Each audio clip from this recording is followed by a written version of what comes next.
샬롬. 오늘은 번제단에 대해서 한번 말씀을 나눠보도록 하겠습니다. 원래 오늘은 속죄, 대속죄일에 대해서 나눠야 되는데 이 레위기가 재밌는 것이 이게 파면 팔수록 뭐가 많이 나와요. 이게 굉장히 이제 깊이가 있다 보니까 이 대속죄일을 우리가 공부하기 전에 이 성막에 대해서 먼저 알 필요가 있구나라는 것을 깨닫게 되었습니다. 그래서 또 왜냐하면 대속죄일 가운데 이제 성막으로 들어가잖아요. 번제단을 지나고, 그 다음 맨 안에 지성소로 지나가고.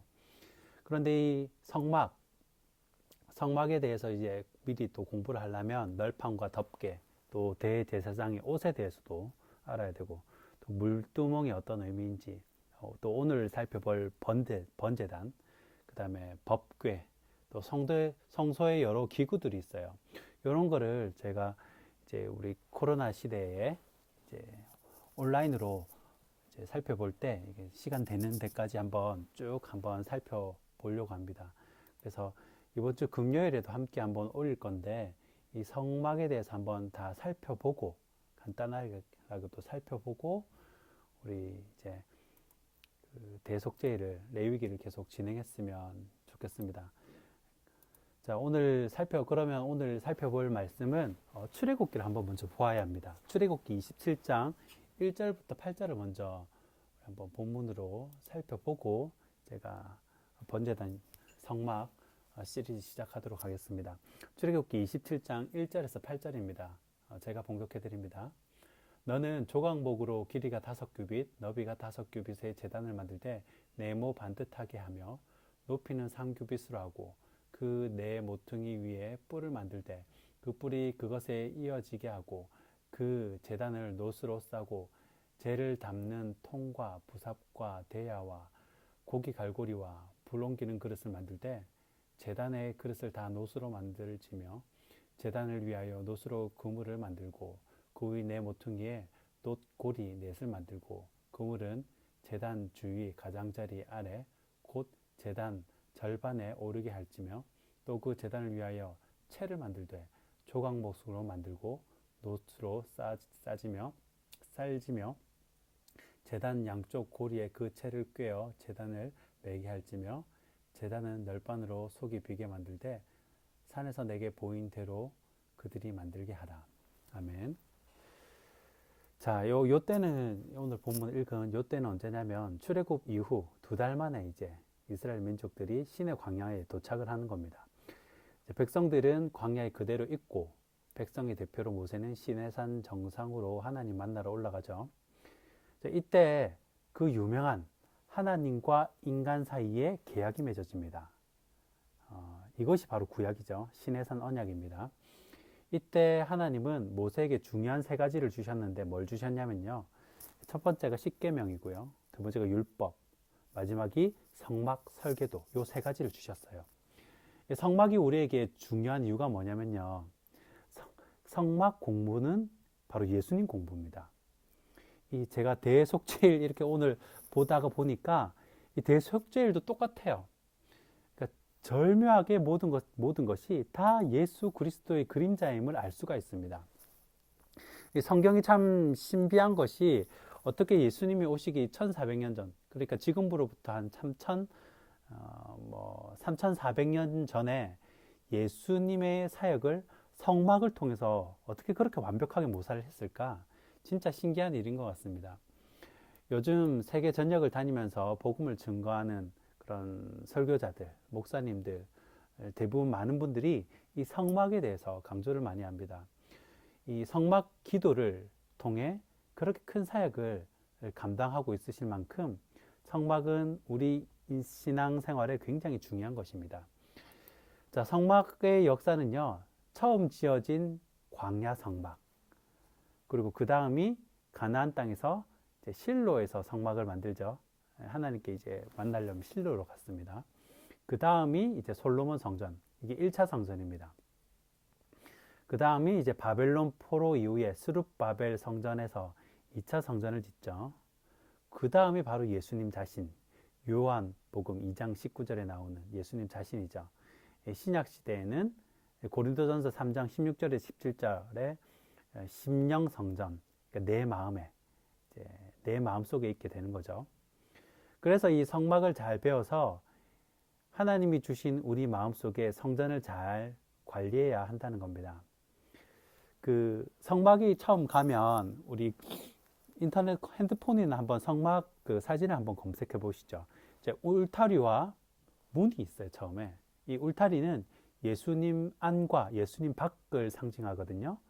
그러니까 신자와 불신자, 영생과 영벌, 생명과 사망 등을 상징한다고 볼 수가 있습니다. 그러니까 생과 사의 경계선이라고 볼 수가 있어요. 성막의 울타리가. 그리고 이제 문으로 이제 들어가는 거죠. 그 문, 바로 구원의 문, 오직 예수. 그러니까 사도행전 4장 12절에 다른 이름으로 구원을 얻을 수 없나니 천하의 인간의 구원을 얻을 만한 다른 이름을 우리에게 주신 일이 없음이라 라고 말씀합니다. 딱 한 곳, 그 문, 예수 그리스도죠. 그래서 요한복음 14장 6절에도 오직 예수만이 길이요 진리요 생명이라고 말을 합니다. 자, 오늘은 성막에 들어가자마자 첫 번째 만나는 바로 번제단에 대해서 한번 살펴보려고 합니다. 자, 성막은 세 지역으로 구분이 되어 있거든요. 어떻게 되어 있냐면 우리가 사는 집과 비슷하다고 생각하면 됩니다. 먼저 뜰에는 번제단과 물두멍이 있어요. 그래 두 번째 지역이 성소입니다. 이 성소에는 뭐가 있냐? 바로 촛대와 떡상과 향단이 있습니다. 그리고 세 번째 지역이 바로 지성소죠. 오늘 원래 살펴보기로 했던 대속제일이 바로 이 지성소까지 들어가는 겁니다. 지성소에 뭐가 있냐? 바로 법궤와 속죄소가 있습니다. 자, 이걸 기억해 두시고요. 자, 먼저 뜰은 마당이고 성소는 거룩한 장소, 천막 안입니다. 그리고 지성소는 지극히 거룩한 장소로 하나님이 계신 곳을 말합니다. 자, 이 마당에, 이 뜰에 들어가자마자 번제단이 있는 이유가 있어요. 왜 이 성막에 들어가자마자, 마당에 들어가자마자 번제단이 있냐? 이 번제단에서 제물을 죽이고 난 다음 불태우는 장소이기 때문입니다. 구약시대에는 인간이 죄를 지으면 그 죄를 대신해서 짐승들이 죽었어요. 인간의 죄를 대속했습니다. 소나 양이나 염소나 비둘기가 우리의 인간의 죄값을 대신 치렀다는 거예요. 이것은 바로 예수님이 인간의 모든 죄를 대표하실 예표가 되는 겁니다. 성경을 짜면요, 온통 피가 나오는데 구약을 짜면 짐승들의 피가 나오고요. 또 신약을 짜면 예수님의 보혈이 나옵니다. 그러니까 성경이 온통 피예요. 그러니까 이 번제단 모양이 가로 5규빗, 세로 5규빗, 높이 3규빗 뭐 이 정도인데 흔히 이제 생각하는 박스 생각하면 됩니다. 박스. 1규빗이 팔꿈치. 이제 우리 팔꿈치부터 손가락 끝까지니까 뭐 사람마다 조금 차이는 있겠지만 45에서 55cm 정도.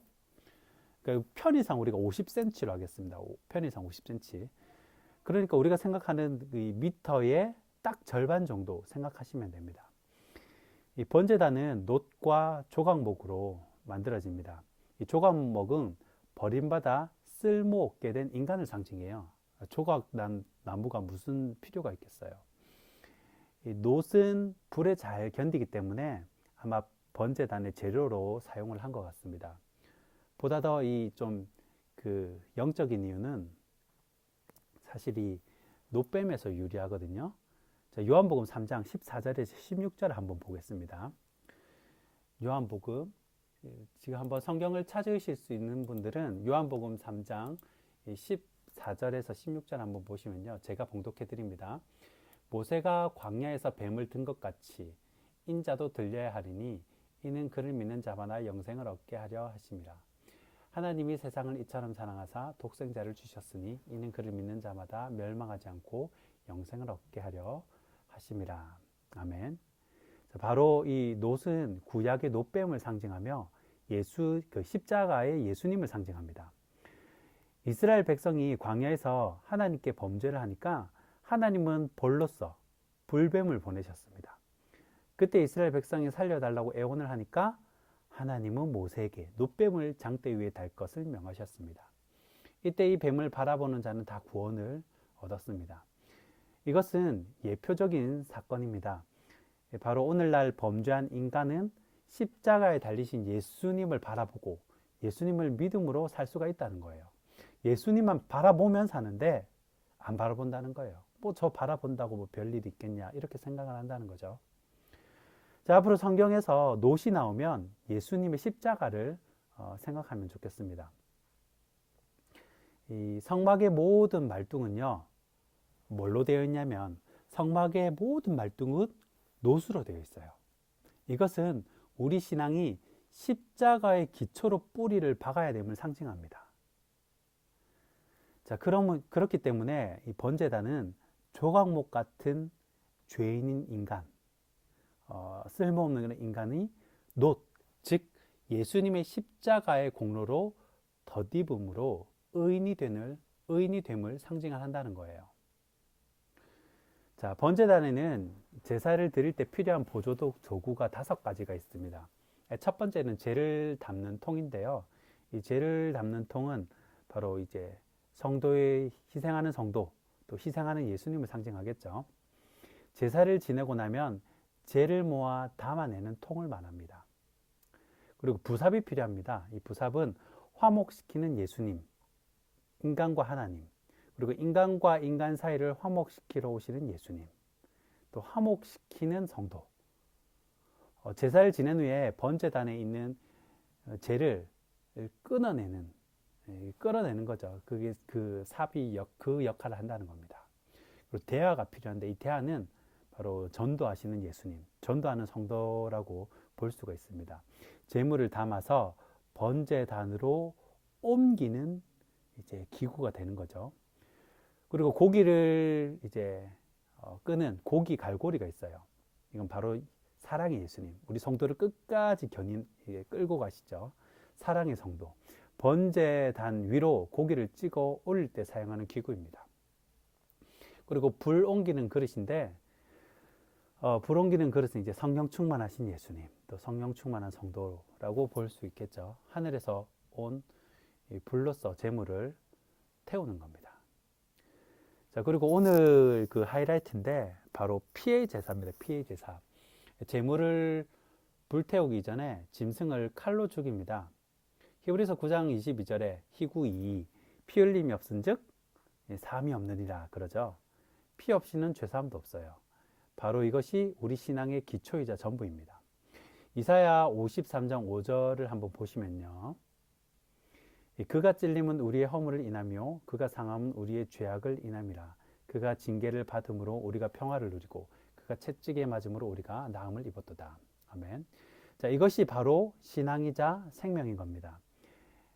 예수님께서 나의 죄를 위해서 번제단에서 짐승들이 피를 흘리듯이 십자가에서 피를 흘린 거예요. 자, 정말 중요한 사실입니다. 만일 이 사건이 없었다면요, 사실 우리 모두가 지옥의 땔감이 될 수도 있었어요. 그 위대하고 위대한 하나님이 나를 위해서 하늘 보좌를 버리고 이 땅에 오신 겁니다. 그렇기 때문에 우리가 힘든 상황 가운데 또 코로나의 어려운 환경 가운데 있지만 그럴 때일수록 십자가에서 피 흘리신 주님을 생각해야 한다는 거예요. 우리의 억만 가지 죄를 용서해 주신 그 주님을 생각해야 한다는 것입니다. 사실 십자가에 죄 없이 매달리신 주님보다 더 억울하고 더 고통스러울 수는 없어요. 그렇죠? 예수님은 아무 조건 없이 우리를 위해서 자신을 내어주고 희생을 하셨습니다. 우리는 이것을 죽을 때까지 기억을 해야 합니다. 어떠한 어려움이 오더라도 이 사실을 마음에 새기고 우리가 이 신앙생활을 잘 이어가야 한다는 것입니다.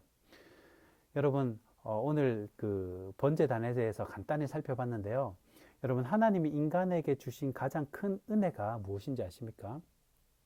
하나님이 인간에게 주신 가장 큰 복, 그것은 바로 예수님으로 그 핏값으로 우리 죄를 사해 주시고 하나님의 자녀 삼아 영원한 생명을 주신 것입니다.